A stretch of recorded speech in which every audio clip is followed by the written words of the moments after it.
Hello everyone, Manoj sir chemistry classes में आपका स्वागत है। आप मेरे वीडियोज को लाइक, सब्सक्राइब और शेयर जरूर करें, जिससे मेरे नए वीडियो सबसे पहले आप तक पहुंचे और आपको नॉलेज गेन करने और परसेंटेज स्कोर करने में मदद मिले।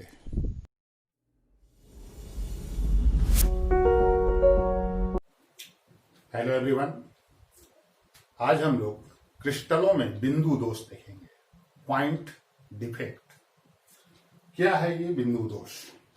हम जानते हैं कि क्रिस्टल के रचक कण क्रिस्टल जालक में क्रमबद्ध रूप से व्यवस्थित होते हैं, अर्थात रचक कणों का क्रिस्टल जालक में स्थान सुनिश्चित होता है।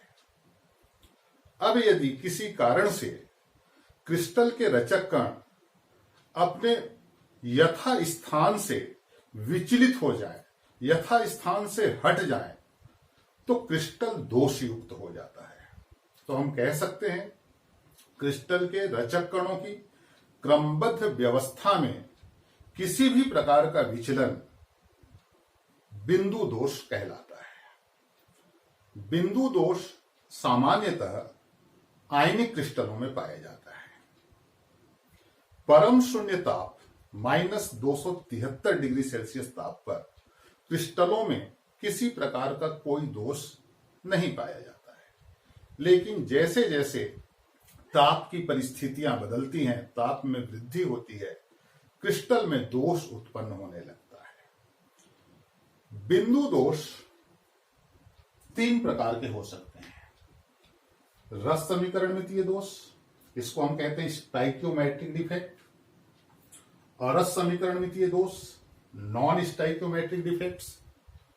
और अंत में अशुद्धि दोष, इम्प्योरिटी डिफेक्ट। सबसे पहले हम इसका मीनिंग समझेंगे। रस समीकरण मितीय दोष और अरस समीकरण मितीय दोष का क्या मतलब होता है। हम लोगों ने 11th क्लास में स्थिर अनुपात का नियम पढ़ा है कि प्रत्येक रासायनिक यौगिक में उसके अवयवी तत्व द्रव्यमान की दृष्टि से सदैव एक निश्चित अनुपात में रहते हैं। उदाहरण के लिए हम NaCl क्रिस्टल की बात करते हैं। NaCl क्रिस्टल की इकाई कोशिका FCC होती है। इसमें सोडियम आयन की संख्या 4 होती है और क्लोराइड आयन की संख्या यह भी 4 होती है। अब यहां पर दोनों की संख्या 4 है इकाई कोशिका में, तो यहां अगर इसका अनुपात निकाला जाए 4:4 इक्वल टू आ जाएगा 1:1। और इस प्रकार एक सूत्र बनता है जिसमें एक सोडियम और एक क्लोराइड आयन होता है। तो इस प्रकार ये NaCl हुआ। अब कल्पना कीजिए कि किसी कारण से एक क्लोराइड आयन बाहर निकल गया, तो क्लोराइड आयन कितना बचेगा? 3। और यहां से भी एक, ये भी बचा 3। तो अगर इसका रेशियो निकालें 3:3, अभी भी 1:1 आ रहा है। देखिए, पहले ठोस में किसी प्रकार का दोष नहीं था, तो सोडियम और क्लोराइड आयनों का अनुपात 1:1 था। अब क्रिस्टल में दोष उत्पन्न हो चुका है, क्योंकि क्रिस्टल जालक से कुछ धनायन और कुछ ऋणायन बाहर निकल गए, लेकिन समान संख्या में धनायन और ऋणायन बाहर निकले हैं, तो उसके रस समीकरण मिति में कोई परिवर्तन नहीं हुआ। यहां अभी भी 1:1 है। तो इस प्रकार क्रिस्टल दोष युक्त हुआ, लेकिन उसकी रस समीकरण मिति में कोई परिवर्तन नहीं हुआ। इसके विपरीत अरस समीकरण मितीय दोष को हम समझेंगे। कल्पना कीजिए कि केवल धनायन बाहर निकला, ऋणायन बाहर निकला एक, तो ऋणायन की संख्या कितनी हो गई? 3। धनायन में कोई परिवर्तन नहीं हुआ, तो अब क्रिस्टल दोष युक्त हो चुका है, क्योंकि एक ऋणायन क्रिस्टल को छोड़कर बाहर जा चुका है। अब यहां पर अगर हम अनुपात निकालते हैं 4:3, 3 रस समीकरण मितीय अनुपात नहीं है। वास्तव में होना कितना चाहिए था, 1:1, लेकिन अब धनायन और ऋणायन का अनुपात बदल गया। तो यदि दोष उत्पन्न होता है और क्रिस्टल की रस समीकरण मिति चेंज हो जाती है, तब वैसे दोष को हम कहेंगे अरस समीकरण मितीय दोष। और दोष के कारण यदि क्रिस्टल के रस समीकरण मिति में कोई परिवर्तन नहीं आता है, अर्थात क्रिस्टल अभी भी स्थिर अनुपात के नियम का पालन करता है, तब वो दोष क्या कहलाएगा, रस समीकरण मितीय दोष। और अशुद्धि दोष तो नाम से ही स्पष्ट है कि क्रिस्टल के रचक कणों के अलावा भी कोई दूसरा आयन, धनायन या ऋणायन अगर क्रिस्टल में आ जाए तो उसको हम क्या कहेंगे, अशुद्धि दोष। तो अब हम लोग एक एक करके इन तीनों के बारे में डिटेल्स में पढ़ेंगे। सबसे पहले रस समीकरण मितीय दोष देखेंगे, ये कब उत्पन्न होता है, कितने प्रकार का होता है। और रस समीकरण मितीय दोष देखेंगे, कितने प्रकार के होते हैं। और अंत में अशुद्धि दोष देखेंगे। तो चलिए एक एक करके देखते हैं हम लोग। सबसे पहले हम लोग रस समीकरण मितीय दोष देखेंगे। रस समीकरण मितीय दोष भी 2 प्रकार के होते हैं। पहला है शॉर्टकी दोष और दूसरा है फ्रैंकेल दोष।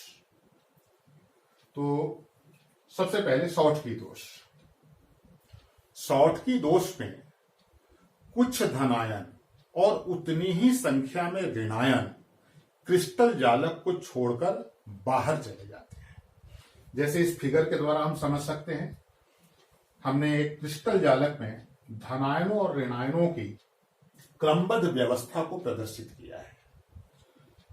अब इस क्रमबद्ध व्यवस्था में यहां देखिए, धनायन है, फिर ऋणायन है, धनायन है, ऋणायन है, ये क्रमागत रूप से व्यवस्थित है। धनायन के बाद यहां पर किसका स्थान होना चाहिए, ऋणायन। तो यहां एक ऋणायन का स्थान रिक्त हो गया। इसी प्रकार यहां देखिए, धनायन, ऋणायन, फिर धनायन, ये धनायन का स्थान भी रिक्त है। तो इस प्रकार क्रिस्टल जालक से कुछ धनायन और उतनी ही संख्या में ऋणायन क्रिस्टल को छोड़कर बाहर चले जाते हैं। तो इस प्रकार जो दोष उत्पन्न होता है उसको हम कहते हैं शॉर्टकी दोष। शॉर्टकी दोष के उदाहरण है NaCl, KCl, CHCl, KBr, ये सब शॉर्टकी दोष दर्शाने वाले क्रिस्टल है। शॉर्टकी दोष सामान्यतः उन क्रिस्टलों में पाया जाता है जिनकी समन्वयन संख्या उच्च होती है। उच्च समन्वयन संख्या वाले क्रिस्टलों में सामान्यतः शॉर्टकी दोष पाया जाता है। अब यहां पर यदि हम क्रिस्टल के घनत्व की बात करें, तो चूंकि कुछ आयन क्रिस्टल से बाहर चले गए हैं, तो क्रिस्टल का घनत्व कम हो जाएगा।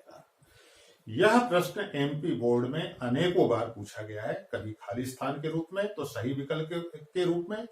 सीधा सीधा प्रश्न आता है कि शॉर्टकी दोष के कारण क्रिस्टल का घनत्व खाली स्थान हो जाता है, घट जाता है, या फिर 4 ऑप्शन दिए रहेंगे, घट जाता है, बढ़ जाता है, अपरिवर्तित रहता है, इनमें से कोई नहीं। तो सही आंसर क्या होगा, शॉर्टकी दोष के कारण क्रिस्टल का घनत्व कम हो जाता है, घट जाता है। तो यहां पे हमारे लिए 2 चीजें महत्वपूर्ण हैं।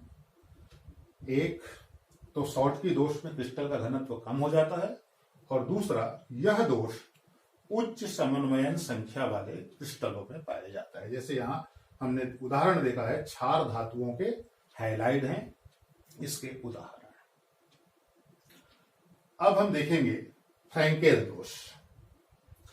फ्रैंकेल दोष में कोई भी आयन क्रिस्टल से अनुपस्थित नहीं होता है, क्रिस्टल से बाहर नहीं जाता है, लेकिन धनायन अपना स्थान छोड़कर ये अंतराकाशी रिक्ति में आ जाता है। रचक कणों के मध्य जो रिक्त स्थान है उसी को हम अंतराकाशी रिक्ति कहते हैं, इंटरस्टिशियल स्पेस।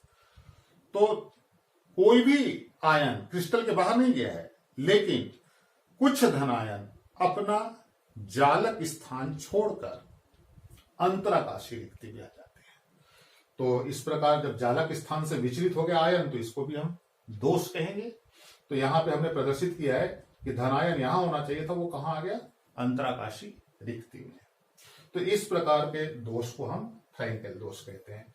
इसके उदाहरण है silver chloride, silver bromide, silver iodide, zinc sulphide, इसके उदाहरण है। इस प्रकार का दोष सामान्यतः उन क्रिस्टलों में पाया जाता है जिनकी समन्वयन संख्या निम्न होती है। निम्न समन्वयन संख्या वाले क्रिस्टलों में ये दोष पाया जाता है। अब चूंकि यहां पर कोई भी आयन क्रिस्टल को छोड़कर बाहर नहीं जा रहा है, जब कोई आयन क्रिस्टल को छोड़कर बाहर नहीं जाएगा तो क्रिस्टल का घनत्व अपरिवर्तित रहेगा, उसमें कोई परिवर्तन नहीं होगा। यह भी एक इंपॉर्टेंट प्रश्न है जो एमपी बोर्ड में कई बार पूछा जा चुका है कि फ्रैंकल दोष के कारण क्रिस्टल का घनत्व होता है, 4 ऑप्शन दिए जाएंगे, कम हो जाता है, बढ़ जाता है, अपरिवर्तित रहता है, पहले बढ़ता है बाद में घटता है, ऐसे 4 ऑप्शन हैं। तो सही विकल्प क्या होगा, अपरिवर्तित रहता है। तो इस प्रकार रस समीकरण मितीय दोष में हमने 2 देखा, शॉर्टकी दोष और फ्रैंकल दोष। अगर दोनों दोषों में मूल अंतर देखा जाए तो हम कह सकते हैं शॉर्टकी दोष में कुछ धनायन और उतनी ही संख्या में ऋणायन क्रिस्टल को छोड़कर बाहर चले जाते हैं। फ्रैंकल दोष में कुछ धनायन अपना जालक स्थान छोड़कर अंतराकाशी रिक्ति में आ जाते हैं, क्रिस्टल जालक की अंतराकाशी रिक्ति में आ जाते हैं। शॉर्टकी दोष के कारण क्रिस्टल का घनत्व कम हो जाता है, फ्रैंकल दोष के कारण क्रिस्टल का घनत्व अपरिवर्तित रहता है। शॉर्टकी दोष उच्च समन्वयन संख्या वाले क्रिस्टलों में प्रदर्शित होता है, जबकि फ्रैंकल दोष निम्न समन्वयन संख्या वाले क्रिस्टलों में प्रदर्शित होता है। अब ये जो उदाहरण हमने लिखा है ये भी बहुत ज्यादा महत्वपूर्ण है। कई बार ऐसे भी प्रश्न बनता है कि KCl में पाया जाता है, कौन सा दोष पाया जाता है, 4 दोष के नाम लिखे रहेंगे तो हम वहां लिख सकते हैं शॉर्टकी दोष। या ZNS के बारे में प्रश्न आ सकता है, AgCl के ऊपर प्रश्न आ गया है कि इसमें कौन सा दोष पाया जाता है, तो फ्रैंकल दोष पाया जाता है। एक जो बहुत महत्वपूर्ण है, ये देखिए यहां AgBr।